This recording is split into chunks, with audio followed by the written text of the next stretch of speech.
શ્રીમદ્ ભગવદ ગીતા અધ્યાય 6 શ્લોક 8 જ્ઞાનવિજ્ઞાન તૃપ્તાત્મા કુત્સ્થો વિજિતેન્દ્રિય યુક્તિત્યુચ્યતે યોગી સમલોષ્ટાશ્મકાંચન યોગી કે જે જ્ઞાન અને વિવેક બુદ્ધિથી તૃપ્ત થયેલા છે અને જેણે ઇન્દ્રિયો પર વિજય પ્રાપ્ત કર્યો છે તેઓ સર્વ સંજોગોમાં અવિચલિત રહે છે.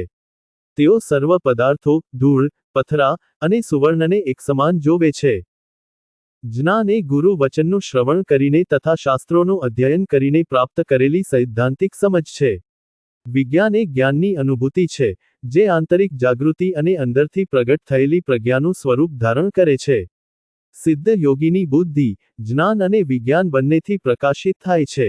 વિવેક સંપન્ન યોગી, સર્વ માયિક પદાર્થોને માયિક ઉર્જાના રૂપાંતરણના સ્વરૂપે જોવે છે. આવા યોગી પદાર્થો વચ્ચે તેની આકર્ષિતતાના આધારે ભેદ કરતા નથી. પ્રબુદ્ધ યોગી સર્વ પદાર્થોને તેના ભગવાન સાથેના સંબંધના રૂપે જોવે છે. માયિક શક્તિ ભગવાન સાથે સંબંધ ધરાવે છે, તેથી સર્વ પદાર્થો ભગવાનની સેવા અર્થે હોય છે.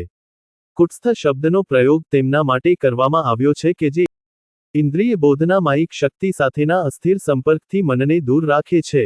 તેઓ ન તો સુખદાયક પરિસ્થિતિઓની ઈચ્છા કરે છે કે ન તો દુઃખદાયક પરિસ્થિતિઓની ઉપેક્ષા કરે છે. વિજિતેન્દ્રિય એ છે કે જેણે ઇન્દ્રિયોને પરાજિત કરી છે. યુક્ત શબ્દનો અર્થ છે જે પરમાત્મા સાથેના નિરંતર સાનિધ્યમાં છે.